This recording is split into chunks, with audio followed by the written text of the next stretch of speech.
Но вот это вот то, что вот оно, сооружение является максимально продуманным от... Hace 30 años que soy entrenador. Фантастика. Я полюбил это ружье с первого раза, ребята. Я не смог его вам не заснять. Я действительно первый раз его держу, Цезарь Гуарини.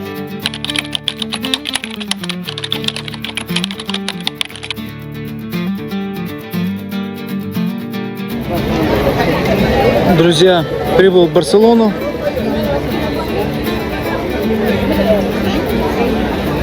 Прибыл, к сожалению, не на велике. Велик пришлось оставить, так как мне посоветовал мой друг, это будет очень небезопасно на скоростных банах, автобанах, где запрещаются велосипеды. Я увидел, как на знаке было написано: езда на велосипедах запрещено. Но тем не менее мы достигли точки Б.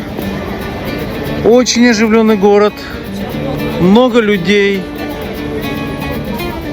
разные люди, разные веры, разные староверы. Не знаю, как сказать, ребята, но в любом случае город офигенный.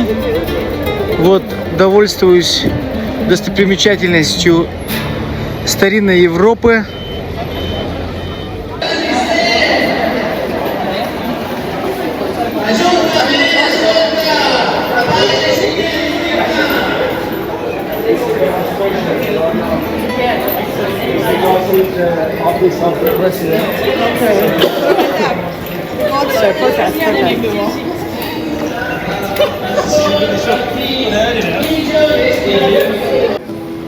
Друзья, вот снимаю творение Гойля в Барселоне.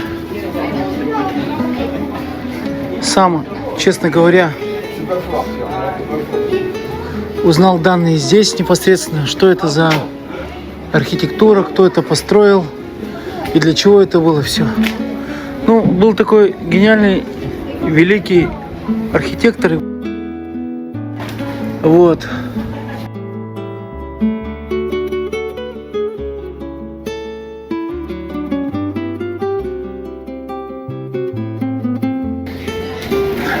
Вот, друзья, я спустился, чтобы пройтись под мосточком. И видите, как он максимально вот колонный из таких вот кусков мяса, друзья. Из таких кусков мяса, прямо камни такие. Видите, вот, каждый маленький камешек, прямо, я не знаю, прямо сделано с такой любовью. Это было где-то 100-120 лет тому назад, когда началось вот это все сооружение. Не так давно для этих мест, где здесь есть архитектурные амфитеатры, там разные арки от римлян, которые остались там, я не знаю, 1-2 век. Но вот это вот то, что вот оно, сооружение является максимально продуманным от Гойля, оно получило признание от ЮНЕСКО, друзья. Вот, посмотрите, как завораживающе прям все это сделано. Мосты, колонны из камушек вот таких вот маленьких. С какой это сделано, прямо тщательно продумано. Силой вручную. Вот тебе и handmade, друзья. Вот тебе и handmade. Сделано руками. Люди любят сейчас где-то от обратного что-то такое максимально ручное любят. Какая красотища. Блин, такое ощущение, что вот этот камешек может упасть, сорваться там. Но нет же. Оно все закреплено таким образом, чтобы ничто не падало, друзья.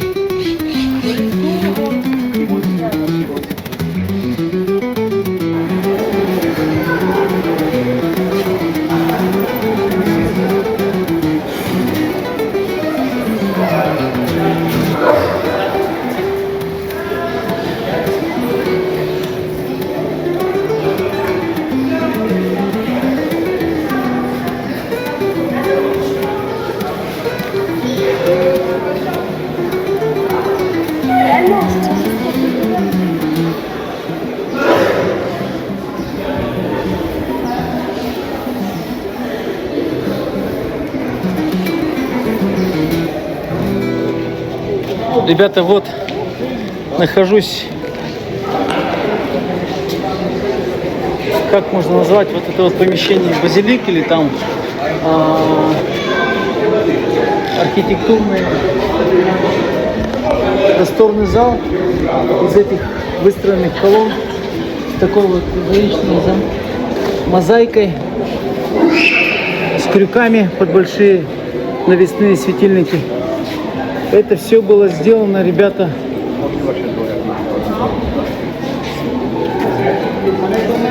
великим архитектором Гауди.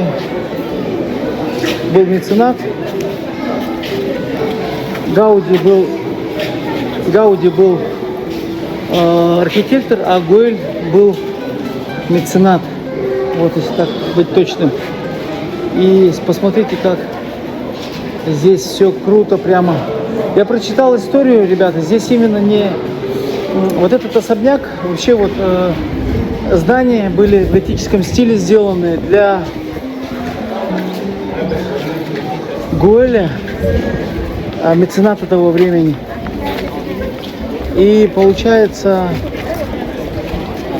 сделано не так, чтобы максимально все было в золоте или в таком шикардосном, роскошном прямо элементе, а именно здесь вот все вот продумано с точки зрения, знаете, вот таких вот плавных линий, круглых, таких архитектурных элементов, как называется интеллектуальная архитектура, друзья, вот такой вот стиль, название такое искать, интеллектуальная архитектура.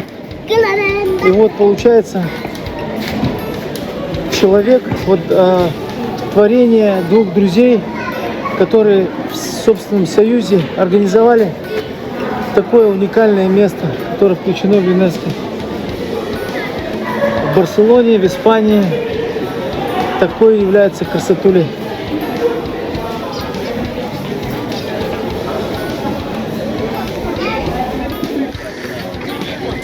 Друзья, прибыл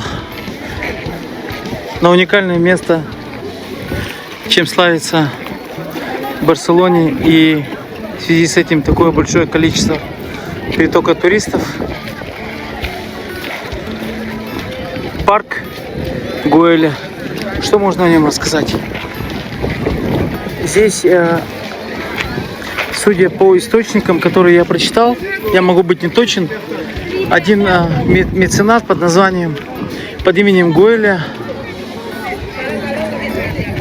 познакомился с Гауди. А Гауди — это инженер-архитектор, который организовал вот такое поместье в Барселоне для богатых випов, так скажем, того времени, да. И они спроектировали здесь, прямо на самом высоком склоне, большие гектары, чтобы можно было на них же построить дома для богатых. Спроектировано было 60 домов, но по факту построили только 2 дома. Но тем не менее, все это было потом передано городу после того, как умер меценат Гоэля. А Гауди — это архитектор, который в Барселоне построил очень большое количество разных супер, я не знаю, творческих, эстетических сооружений, который последним умер под трамваем. Человек не стремился к богатству, любил свою работу, болел этим и одевался очень плохо. Его даже не заметили трамваи, что, собственно говоря, не оказали ему первую медицинскую помощь, и он умер по трамваям.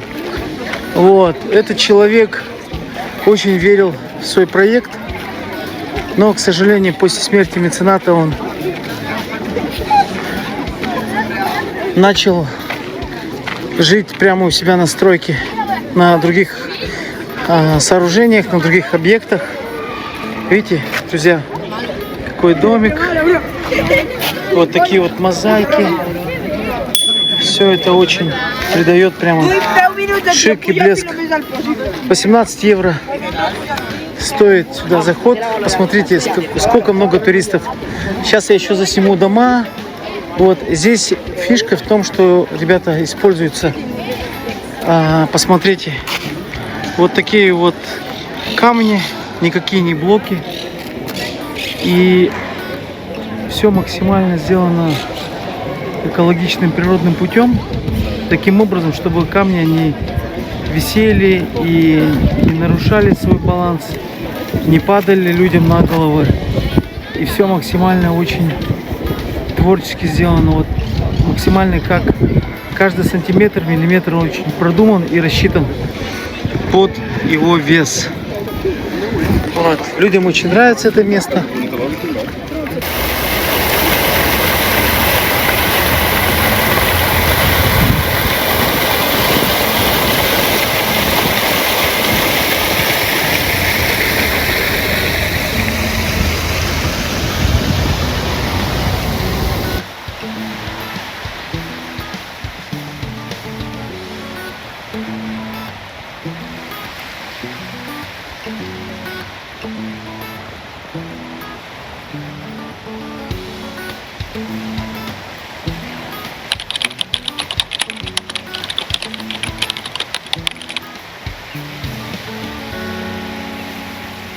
Ребята, здравствуйте! Я сейчас хочу вам представить тренера, очень известного тренера Марчелло.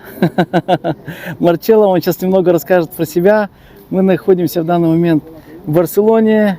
Марчелло занимается компакт-спортингом, и он как раз тренирует ребят этому виду деятельности. И сейчас у него есть ружье, и он сейчас немного расскажет про себя. Марчелло. Soy Marcelo Clavero, soy entrenador de la selección catalana y hace 30 años que soy entrenador. Y doy clases de Sporting, de Compact, de Foso y de todas las modalidades de tiro. Y es un placer que venga a vernos aquí a visitarnos y hacer unos entrenamientos con nosotros. Un verdadero placer. Sí. ¿Es ok? It's okay. Muchas gracias. Да. Thank you very much. Ребята, сейчас я хотел рассказать, please, little bit date Cesar Guarini. Sí, sí. César Guerini es un arma italiana y este modelo es fantástico para Sporting. Hay modelos superiores, pero es un arma estupenda. Está muy bien equipada, tiene regulación, tiene polichocks, todos los polichocks, y luego tiene una regulación interna fantástica. Aquí se puede regular la apertura y el cierre del arma. Wow. Tiene un plomeo fantástico, es un arma muy bien equilibrada y no da problemas, no tiene averías. O sea, es un arma fantástica, estoy encantado con ella. Ребята, я хочу поблагодарить Марчелло за интервью. Марчелло, please. Вот это очень хороший тренер. Здесь в 92 году Олимпийские игры были. Представляете, ребята, Олимпийские игры. Вот на этом стенде. И вот такой вот замечательный человек. Можете посетить. Тренер. Очень веселый человек. А я сейчас, ребята, хочу поблагодарить. Gracias, muchas gracias. Muchas gracias a ti. Да. И вам показать вот это вот формат. Вот, ребята, смотрите, это его ружье. Я не смог устоять перед таким красавцем. Цезарь Гуарини. Цезарь Гуарини. Много стрелков с России рассказывали и занимаются этим ружьем. Я действительно первый раз его держу, Цезарь Гуарини. И после вот Крейховов, ДТ-11, это вот, можно сказать, тоже такая же как бы категория ружей, тоже увесистая, такая монолитная. Чувствуется прямо такой баланс, ребята. Вот Золи, то, что я взял, Золи Z, да, недавно.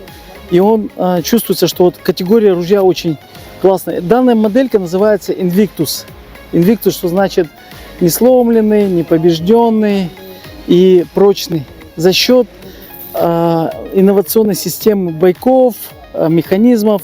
Я не сильно разбирался, но это сделано для того, чтобы ружье не ломалось и было с большим настрелом, друзья. Сейчас я его скинусь. Вот, друзья. Вот стал, вот сразу то ощущение, когда держишь не то ружье, да, вот такое вот, когда нажимаешь, и оно все дрожит. Нет, такого нету. Очень монолитное, прямо такое, чувствуется прямо как... Вот, смотрите, друзья. О, вообще супер. Вот, я чувствую прямо. И курок хорошо стоит, сидит. Очень хорошо прям. Цезарь Гуарини. Лордовское ружье. Хорошее ружье. Я прямо не смог устоять, подошел к тренеру и говорю: давай я, пожалуйста, засниму тебя с этим ружьем. Вообще красавица. Я полюбил это ружье с первого раза, ребята. Я не смог его вам не заснять. О! Ну что, друзья, до скорой встречи. Мы находимся в Олимпике Барселона. Ха! Un saludo a todos.